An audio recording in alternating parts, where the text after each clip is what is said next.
So, without further ado, I think it's the time to start the first session of today. So, we're going to start with the topic of the green tech, where the technology meets sustainability. And in this session, we would discuss a bit more on how the technology can tackle the climate change and the necessary data that we need for assessing the ESG, and also the challenges and opportunities that we foresee these days. So please join me in welcoming Kun Savisa Ariya Pranya, Sector Head from ปลวย งภาคร Institute for Economic Research, who will be a moderator for this session, and also invited all speakers in this session to come in on the stage. Please give a round of applause. เชิญตบมือครับ In this room to this panel discussion on green tech, where technology meets sustainability. Now, as you probably know, technology has become an integral part of our lives, and at the same time, climate change is also something that is being felt with more intensity and frequency, not just here in Thailand, but also globally. The key question we want to answer here today is how can we capitalize on the power of technology and make sure that it is also used to further our sustainability objectives. There are three main aspects that we believe technology can help. And first is the establishment of a green knowledge management system, which is to ensure that data is verifiable and also it is accessible. Second, fostering innovation with technologies that will help increase the firm's efficiency as well as use of resources. And thirdly, scaling up finance and investment to facilitate the reduction of greenhouse gas emissions and increase firms' access to financing. Now, this is not an easy task, but we have with us four fantastic panelists here today, who are the forefront of innovation and who are here today to share their experiences in these three areas and how their solutions can help tackle sustainability issues.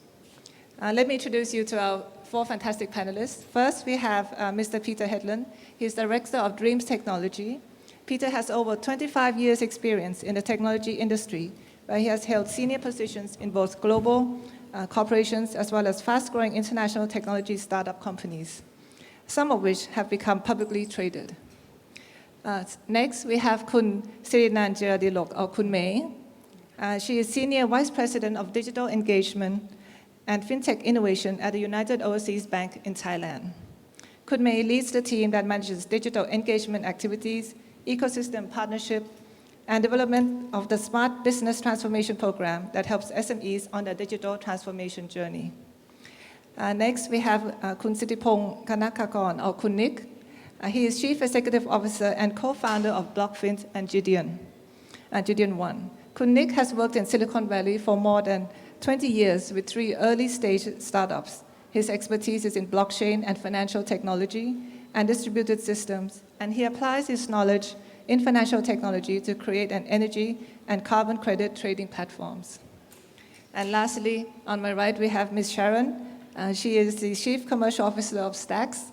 She is responsible for shaping the commercial and business strategy at Stacks and has more than 20 years of banking and fintech experience, and has held strategic sales positions at firms including IHS Markit and R3, a leader in enterprise blockchain technology.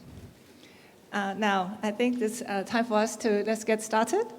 And the first question to our panelists today is, what was the motivation behind your business and how is it contributing to sustainability? So I think we will start with Kun Nick first. Your core business is banking, software, but you also have an energy trading platform. Perhaps, in Gideon One, what was your motivation? And in particular, how does it aid to sustainability issues?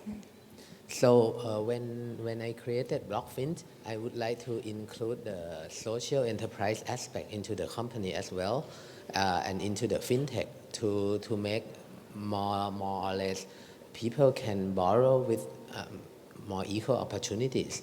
And then we realized that we can apply the fintech to the decarbonization. So we start with a business unit called Gideon. And at that time, we want to make it the platform available so people can do peer-to-peer energy trading, especially for the excess energy, solar from the solar panel, right? The excess electricity. So with that, the market should be there, but we ran into regulatory issues and many things that we don't see anything gonna change for years to come. And we look at how do we pivot, and we found that we can attack on the decarbonization with the carbon credit and in that aspect directly. And together with the COP 26, we created a new business company called Gideon One. So Gideon One itself started with the energy trading, but we work with Thai Federation of Industry to create carbon market because we want to tackle from the carbon emission perspective. And soon we realized that even though we have carbon credit market and renewable energy market, there's not enough supplies. The member of Thai Federation of Industries require a lot of carbon credit and renewable energy so that they can export their goods without having to pay tax or getting into the issue with the CBAM and such, right? So with that, we said the market alone is not enough. We have to do both demand and supply. And so on the demand side, first thing that many people want to do is that they want to say, how do we be carbon neutral? Or how do we be net zero if we don't know our emission footprint at all? So we created the emission management platform last year and start utilizing it as the beta product this year. So the goal of the emission management is to do the carbon accounting scope 1, 2, 3 and let the corporations plan how they're gonna reach their net zero or carbon neutral goal. So that one would need them to report and to plan their carbon footprint. The report that the requirement on the report is from SEC themselves. There's a report called 56-1 that they asked, most of the listed company to provide that. So our software would shorten the time for them to generate the report for the SEC and in the format that the Thai Greenhouse Gas Organization or TGO wanted as well, or submit to them. So, but once you measure, you know how to reduce, right? So you need the supply, and there are two ways to reduce that. One is to improve your facility, and that one is the green infrastructure building. So we will talk about green financing later, but the other side is the direct one is the forestation.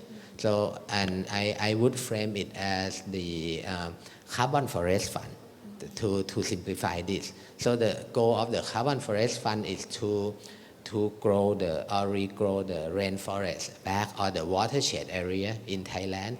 We have about 20 million rai in that has been deforested. We can take this opportunity to use the fund to grow them. In this case, the platform don't own any forest at all. The forest belongs to the public or belongs to the Ministry of Forest, or it would be in the area that owned by the local or the community there. But the fund would be, the carbon credit that generated from the fund would be enough to create kind of semi-social enterprise organization. So we can generate carbon credit and feed the carbon credit back into the market. So there would be enough supply. We emit about 300 million tons a year in Thailand, and we had supply for about 3 million tons only. So that means we had only about 1% of carbon credit needed to be offset or to be bought in Thailand. So forestation is one thing, but it doesn't solve everything. And what I hate is that when people talk about forestation, they want to make high profit from that and no community involvement. What we want is we want to create high quality forests. The public or the buyer should know the differentiation between eucalyptus forest, fast growing one, versus the high biodiversity natural forest that takes time and has higher quality impact people's life and the environment around it more, especially for the community. So the carbon price or the carbon credit price from the forest themselves are different. We want that part to be visible and transparent. So the last thing about green financing is that since we work in the loan origination system and core bank, we know the pain point that even when BOT announced that they want the bank to produce the green funds more, right? But it's not simple for the bank to do that. The time alone for them to create the loan origination or to create the new loan product, for example, to lend it to the prosumer who want to borrow the money to buy the solar panels, or for the business to improve the economic efficiency, that alone would take them more than a year from the current IT system that they have. So our green financing platform or loan origination platform allow them to make the loans on the new loan product in, let's say, months rather than years, right? And for them to be able to make the loan decision in days or in minutes rather than weeks. So we need that. So the more green projects we can do, the more we can reduce the emission indirectly that way. So thank you, Konik. It really seems that you're really doing the whole, ecosystem from demand, supply, mechanisms, and reports. So next we go to Sharon. We heard Konik about what he's doing with Gideon One. What about Stacks? And I know you have the ESG registry data platform. Could you please share about that? Yes. So maybe before I share about why Stacks decided to build an ESG registry, maybe let me share with you a little bit about our company. So Stacks is a Singapore fintech company focused on ESG fintech. And we are the official partner of MAS, Monetary Authority of Singapore, Project Greenprint. So MAS launched Project Greenprint in December 2020. Project Greenprint is a collection of initiatives that aims to harness data and technology to create a more transparent, trusted, and efficient ESG ecosystem to enable green and sustainable finance, right? And as part of Project Greenprint, MAS is co-piloting with the industry to provide foundational digital infrastructure and utilities that facilitate the efficient flow of trusted ESG data in order to support financial institutions and businesses to mobilize capital to sustainable projects, monitor commitments, and also measure impact. And one of the digital utilities is the ESG registry, which Stacks is developing. Right. We've named this platform ESGpedia. Right. So ESGpedia is a blockchain-powered data platform that support a tamper-proof record of sustainability certifications and also sustainability data across various sectors in order to provide financial institutions and corporates and also the regulatory authorities a common access point for these data. And this in turn facilitate the efficient flow of trusted ESG data and reduce the fears of greenwashing and also help companies monitor their commitments, measure impacts, and also monitor efficient monitoring of ESG financial products.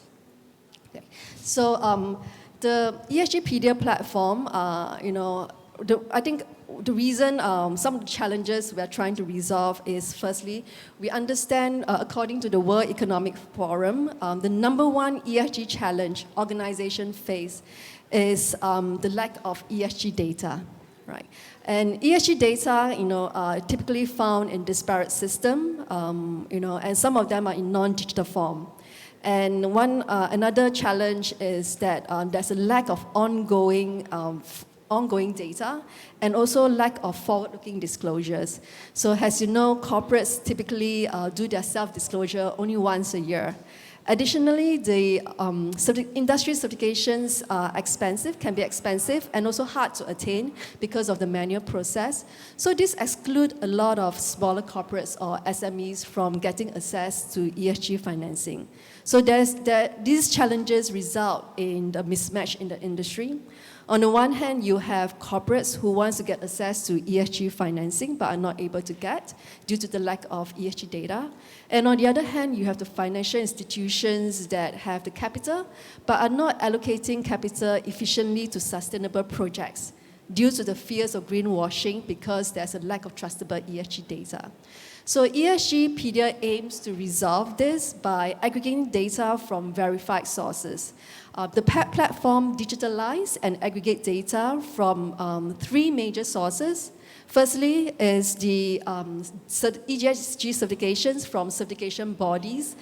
For example, certification bodies, green building certificates from LEED and BREEAM. And for example, agriculture certificates from ICC, palm oil, sustainable palm oil certificates from RSPO, and also carbon credits data from Vera and also TIVA. Right? The second category of data that the platform is aggregating from are the self-disclosure platforms. So ESGpedia integrate the self-disclosure platform like CDP to harmonize and aggregate self-disclosure data by corporates. And thirdly, ESGpedia has an ecosystem of technology partners that use technology like AI, satellites, drones, and IoT sensors to collect ongoing project data like GHG emissions, GHG emission data, energy intensity data, carbon intensity data, waste management data, etc. And we have provided tools on the ESGpedia platform, tools like data consent to allow corporates to share data securely. We also have this portfolio monitoring feature that allow financial institutions to automate the ongoing monitoring of their ESG financial products. And thirdly, we have added the supplier sustainability monitoring feature to allow corporates to track and monitor the sustainability progress of its supply chain. So we officially launched ESGpedia in May this year, and we are currently working with the industry, on use cases across different sectors. Okay, thank you, Sharon. So, we really see how Stacks is trying to close the gap with data and, making sure that it's trustworthy. So, Peter, your area is in FinTech, and, you use both cognitive and behavioral science to increase engagement. Can you share with us how you, decide to merge science and technology together? Yeah, absolutely. Good morning, everyone. So just to give the audience here a bit of a background, right? When we set up business ages ago, it feels like ages ago, 8.5 years ago, we saw that something in the banking and financing industry was missing. We saw that all the products and services and offers provided by banks all looked the same. And it was literally all information being pushed out to customers. We thought about we need to be able to change this, so we actually developed a banking experience, customer experience and banking engagement platform to get bank customers much more engaged. Okay? That was the start of it all. And we co-developed this platform together with some of the world's most prominent behavioral scientists, neuroscientists, economists, psychologists, so from eight well-reputed academia around the world. So we constantly keep improving together with these researchers and scientists as we go to market. The differentiator here when it comes to behavioral science is instead of pushing out information is usually quite often perceived as negative, and creates financial stress and so on, right? On back of that comes the individual, the customer, who then makes negative decisions, no decisions good for themselves. We wanted to change that through leveraging behavioral science, and we did that. And we did that by leveraging behavioral science to go for people's emotions. We know if we can push people's emotions, we can change behaviors long term as such. Okay? So that's key to us. So we developed this scientific method together with this academia on how to transform something negative into something positive when it comes to financial well-being. And that then mirrors sustainability and mindful consumption and so on. So going back to your question, if we talk specifically around climate change as an example, climate change is on everyone's minds these days, right? And we know that primarily for the younger generation, there is a lot of anxiety, powerlessness, and we all know that we need to change the way we consume, the way we live for the sake of this planet. But it doesn't really work because people are not prepared to do that. People know they have to change, they know why they have to change, but they don't know how to change. There is no action on people, right? And this is what scientists, they call the intention-action gap. And the intention-action gap is something we come back to. That is what we want to bridge here, okay? So think about it. You get a lot of negative news about, Peter, this is your carbon footprint. Doesn't look pretty. It's not good at all, right? Me, my brain as a human being will shut down. I will look at it and I will look away from it, shy away from it. I'm not prepared to change my mind. Okay? Do you recognize yourself in this scenario? Me, I'm 47-year-old white man. I'm overweight. I know I should eat less. I should work out more. I should not drink alcohol. I should not eat meat. I should probably not fly as much as I do. I get all that. That's me personally. I still don't like to get that information. I shy away from that. That goes for, I'm not the only one on this planet, thank God, or sadly, right? So this is what we are trying to address by customer experience, by engaging people. And we're translating this into financial products in itself. So we go to banks, we offer banks that, hey, instead of just pushing out information, engage with customers. Turn negative, even if it's negative news, put a positive spin to them so people actually make changes to their financial well-being, to sustainability, and to mindful consumption as such, okay?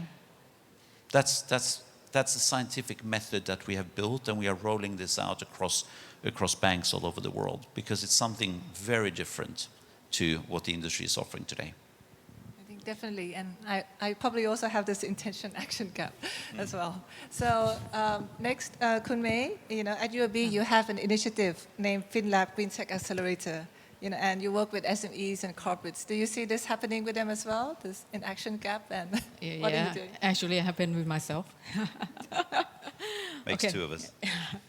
Okay, I'm Srinan from UOB. So I think I don't have to provide background about the UOB, as you may know. But I just go to highlight about the program that we are doing. This is a Green Tech Acceleration. But before we go to the Green Tech Acceleration, I want to give a little bit of the background of how we help, how the bank, as a UOB bank, help the SME. So we start off the UOB for 80 years in Singapore, right?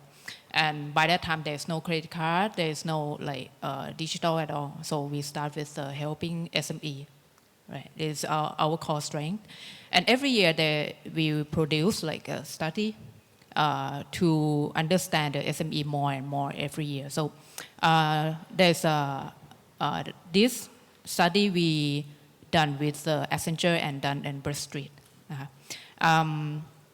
For this year, I will just highlight on the sustainability because our discussion is about green tech, right?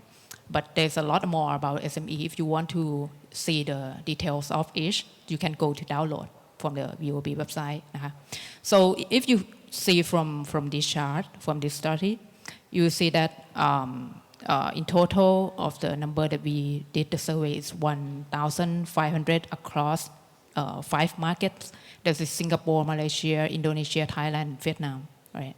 And if we focus on the top 2, the key focus of the SME in the top 2 is to improve energy, water, and resource efficiency.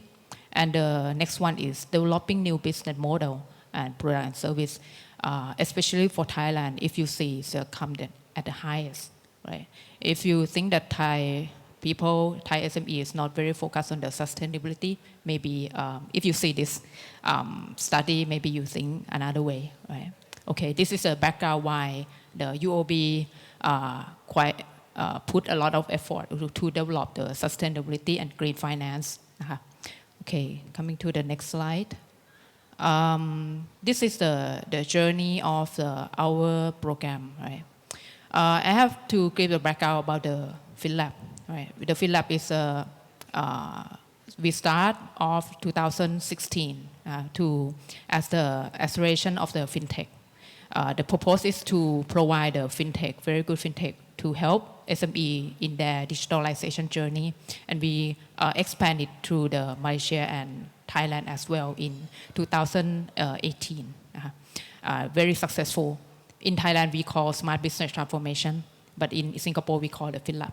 And in Malaysia, for your information, it's called JOM transformation. And last year, we see there's a lot of needs on the sustainability for SME. So we have the specific program called Sustainability Innovation Program that we focus on educated SME. So because we have a belief that if SME have enough knowledge, they will know what they want to use in their business, right? So we start the Sustainability Innovation Program, and we see that, okay, there is not so many green tech in the market that is very mature. So this year we have launched the Green Tech Accelerator. This focus on the, grooming the green tech. That is has to be the technical readiness at least level 6, right? And there will be lots of activity in this program.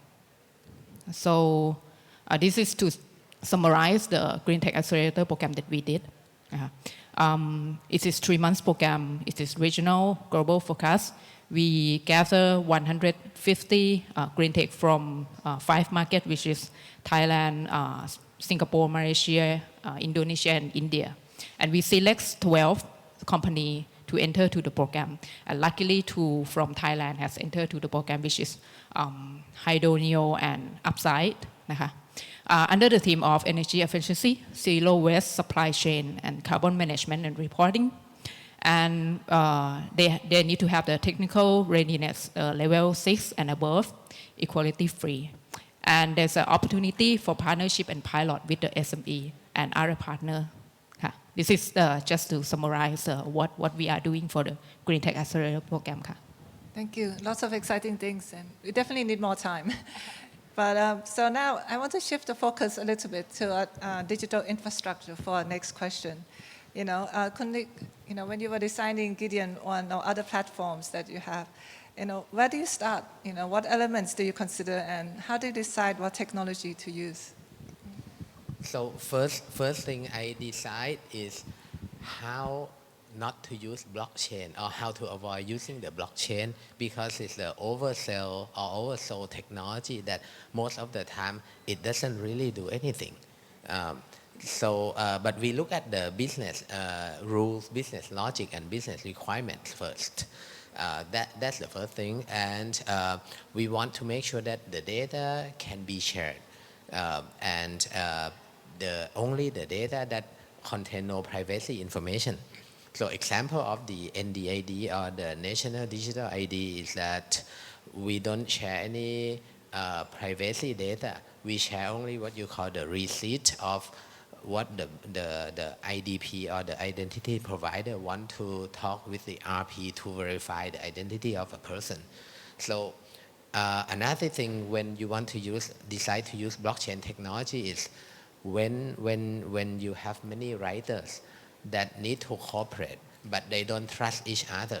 Example of the NDAD is a perfect case where there are many participant banks, right? And they don't necessarily trust each other at all, but they want to participate. That's an example. For some other use case, we would look at the performance as the main issue. For example, on the energy trading platform, we aim for 5,000 transactions per second. With that, we also know that the blockchain may not be a good use case. And in typical trading platform, you would trust the centralized organization to do the platform. So when you trust the centralized organization, blockchain is out of the picture.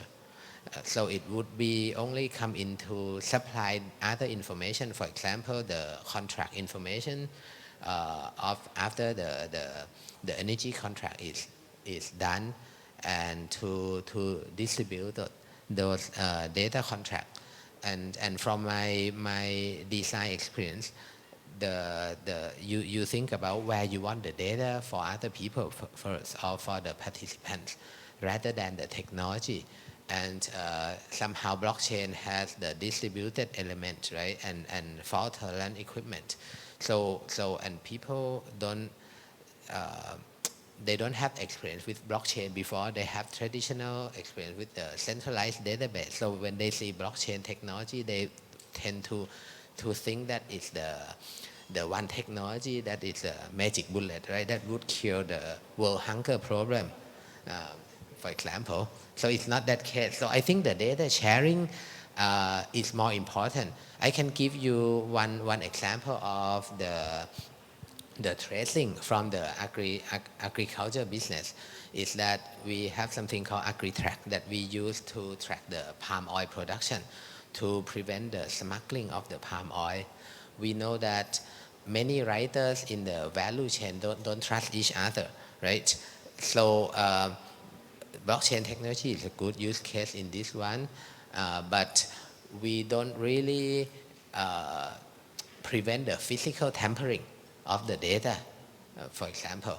So I think I'm a little bit over of the time. Just one more thing is that when the data is shared, for example, on the ESG or the greenhouse gas emission data, we could use that for the greater aspect. You can use that to benchmark your organization whether you are big polluters compared to other people in the same industry. Thank you, Konik. So we have to really understand the technology and then, decide, what is it we want to do. So, Kun Sharon, what about for Stacks? What did you take into consideration when designing the ESGpedia platform? So when we were developing the ESGpedia platform, we had to ensure that the platform record and maintain the provenance of the ESG certifications that are accorded by certification bodies across different sectors, as well as data and metrics that are verified by qualified third-party auditors. Right, so blockchain is used to enhance the provenance and immutability of the data relationships. Minimal data is stored on the blockchain where the primary purpose is for the validation of the data sets, for example, certification information. Sensitive data like project information, these data are encrypted on the chain. So, and also data, raw data from the data provider's end are actually stored on the data provider's end. And the processed data, we store it in our data lake and also warehouse. So these are some of the considerations we took into in the development of the ESGpedia platform. Okay, thank you, Sharon. So, now I'm going on to the next questions. We've heard just now about why the motivation for your businesses. But of course, that you probably faced many challenges before you arrived where you are here today. My question is, what challenges did you face and how did you overcome them? And back to you first, Sharon. Maybe you could share some of the challenges Stacks faced. Yeah. So ESGpedia was launched in May this year, and we are now working with the industry on use cases across different sectors. For example, energy, transport and logistics, building and construction, agriculture, and even the fashion and textile sector, right? What we have seen is that there's a disparity of information across different industries. Right. For example, you have green certification in some sectors while there isn't. So the disparity you can see especially in sectors like there are better quality data in sectors like carbon, oil and gas, and there's a lack of data in sectors like agriculture and forestry. So and also I think another challenge is that we see is some industry has a green certification. For example, in the built environment, you have LEED and BREEAM for green building certificates. In agriculture, you have ICC for sustainable livestock, feedstocks, I beg your pardon, and also like RSPO for sustainable palm oil. But there isn't actually an industry-wide green certification for transport and logistics, right? And so there is a disparity that we have seen. And also one thing, we work with the different industry. So we work with the financial institutions and regulatory authorities to understand the different loans, green loans and sustainability-linked loans framework, right? And we work with them to find out what sort of data are required. And then we reach out to the different certification bodies to aggregate this data into the ESGpedia platform. And as part of that, we also, I think what we've done well is also we have built a very strong and extensive ecosystem of partners on the ESGpedia platform. And I'm very proud and excited to share that we have partnered with EGAT, the state-owned electricity energy, EGAT, which is the Electricity Generating Authority of Thailand. And we are, working together with EGAT to bring greater transparency to the renewable energy certificate market by providing preventing double counting of renewable energy certificates, and also promoting data-backed RECs with end-to-end traceability. So with this partnership with EGAT, I hope, we hope that we can support the ESG development in Thailand and ASEAN, and achieve carbon neutrality and also work towards net zero emissions. Okay, thank you, Sharon. That's very exciting. And the different sectors all have different needs, so that's really a big challenge. And Peter, now I turn over to you. Can you share with us some of the challenges you faced, and were there any unexpected outcomes? Yeah, absolutely. So one challenge not only we face in our daily work, but our entire banking sector is challenged with, the entire industry is how to actually motivate customers to take action, to do something, to make a difference, right? So for example, carbon calculators, I'm sure you all know carbon calculators, a very popular tool that banks are rolling out across the world, primarily in Europe as such. They provide information about the current carbon footprint, great, but again, it's pure information. There's usually negativity around it, shows how bad I am, as I said. We need to change that. We need to make that, package that so it's actionable in itself, right? Because if it's negative, again, people will shy away. So that communication aspect is really, really challenging to get people on board, to get customers on board and be active. We live by this thesis that if you want to provide customers with something to overcome challenges, they have to be positive, they have to be inspirational, they have to be sort of engaging, and they have to be actionable. And that is what that behavioral science we see is making a difference. So just to give you some examples, across the world where banks have rolled out on a Dreams platform integrated into their core banking system, we see 22% of people saving in more sustainable ways. That's fantastic, 22%. And we see that trend growing tremendously. That's going through the roof. How can people save in more sustainable ways? That's positive, right? That is something that make you feel good about our futures. The second thing is that we did an effort in Sweden. I'm from Sweden. Sweden, small country, 10 million people, close to the North Pole, literally. Last year, people saved 373 kilos of CO2 emission. Sounds great, but it's a number. 373 kilos doesn't say anything per person, right? But if I put it in context, that effort last year actually was equivalent to removing 6,000 cars off the Swedish roads in carbon emission savings. That's an impressive number, right? People are doing the right things. Imagine this small country of 10 million people up by the North Pole being able to leverage this, put that in place in a dynamic, developing economy like Thailand, where you have so many more people. What tremendous efforts you can do for the planet, for sustainability, if you put it in that context, right? So just some examples that we've come across. Yes, very inspiring. You know, if we can do that in Bangkok, 10 million as well, that would be really something worth scaling up. So, Kun Mei, you know, you also face some challenges when dealing with SMEs. You know, could you share your experience on that? Yeah, so actually the Green Tech Accelerator program is developed from the FinLab program, which is we help the SME in their digitalization journey. And we kind of address the issue on the SME adoption on the digital solution that is they lack of knowledge actually, and they don't really know their priorities. And they cannot find the right solutions. And lastly, it's about funding. So when we do the Green Tech Accelerator, we address all the issues that we gather from our program, from previous program. Then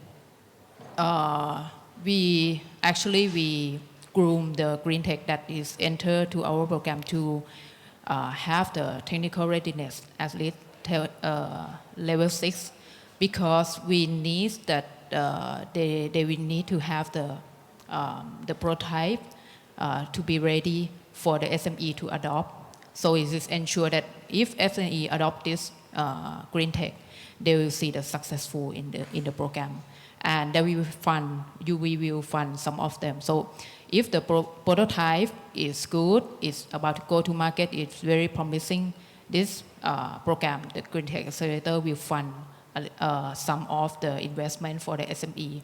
This is to ensure that the SME will, carry on the project and see the successful. So with on and on, I think that the issue for the SME is like if they have the confidence in investing anything and they see that that technology solution is the right choice for them, I think that is like a commitment that we need to provide to the SME as the program that we develop. Thank you, Kun Mei. So we've heard really a lot from our panelists here today, and there's a lot really to think about. We have a few minutes left.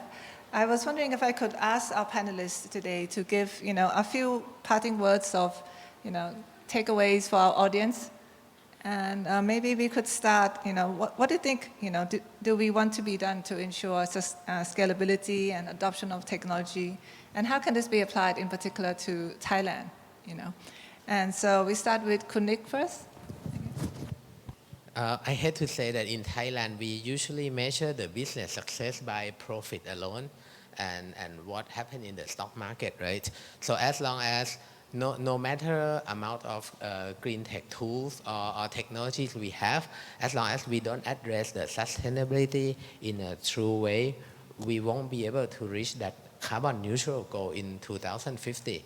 So I think the regulators, the investors, and the market has to hold the business accountable for that and have some measurement number or benchmark number, not just profitability. And one way to do that is to, I would say, look at the flow of the money.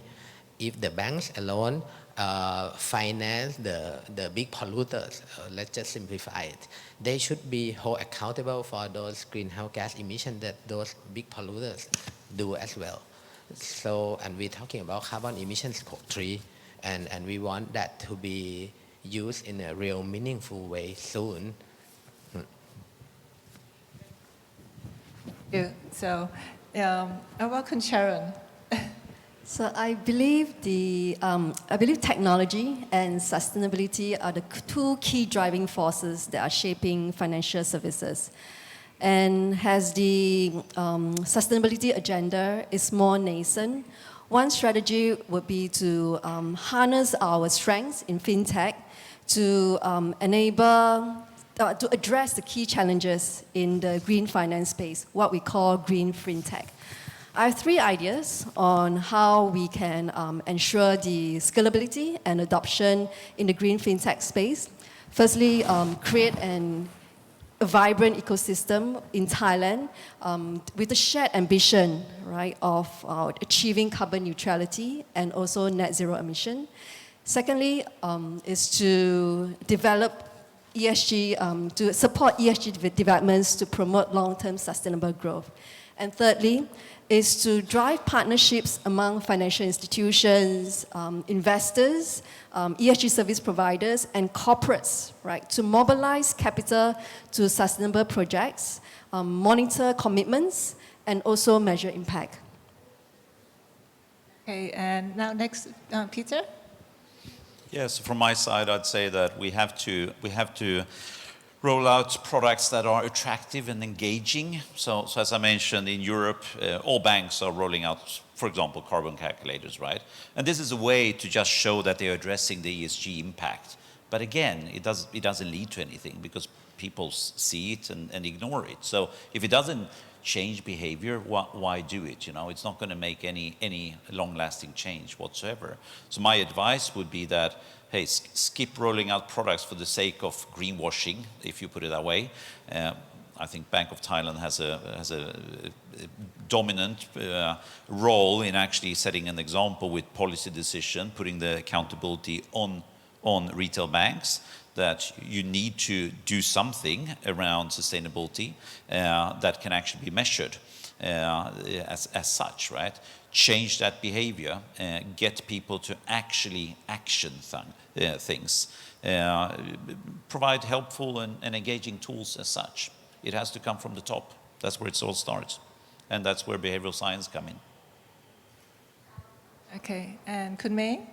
Okay, from our experience, I think that for the sustainability, SME that we in touch with, they don't really know what about it. They know just, okay, the word sustainability, but how it impact to their business. So I think the first priority is we have to give the knowledge to the SME that, okay, if you adopt this in your company, so what is the benefit and what is the ROI that you expect and so on. And that is the key. That is one core pillar that the Green Tech Acceleration Program and the FinLab is very committed in provide technology knowledge before SME can select a right solution for them.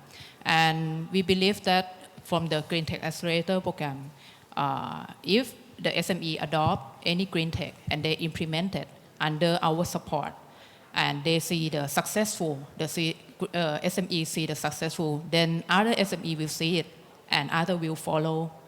That is a very small step that we think that it will impact the future of the SME across the region. Thank you. And I hope you all enjoyed the session as much as I have.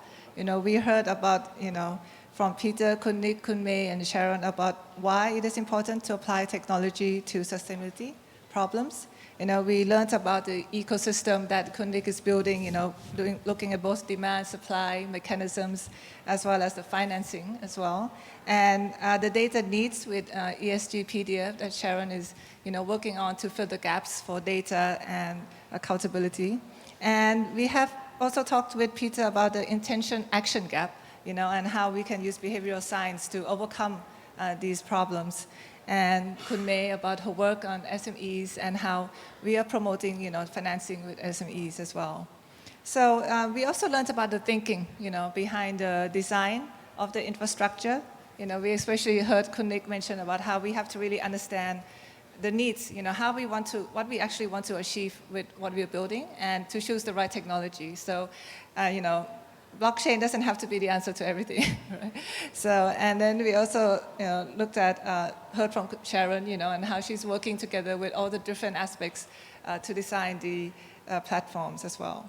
And lastly, we talked about, what is it that the experiences that they learned from the businesses, right? And what was it, the challenges that they face? So we heard about the different sectors requiring different needs or having different industry needs. So we have to really understand the industry we're working at. And we also looked at how, difficulty is to get people to actually take action, right, Peter? So it's, we can all have good intentions, but how do we get them to actually take action on what they want to do, and how to communicate this to the public? And also, with Kunmei, we talked about the knowledge, sharing. So that knowledge is actually very important as well in moving this forward. And last and not least, our panelists also shared their advice, on how, we must look at, really the core is sustainability, and, not so much as profitability, and how technology and innovation must go together hand in hand, and how everyone must take, action together, responsibility. And if there is, and of course, we also talk about how there is much opportunity ahead. So if we can get one SME, as Kun mentioned, to move, and we can also influence others. So there's still a lot of room in this green tech area. And I hope that we will all be working collaboratively together to push this forward. And as we heard from all our panelists, this is not just something that we can do alone, but it's something that needs collaboration from everyone. So with that, I'd like to thank you, our panelists today, and please give them a big hand. Thank you.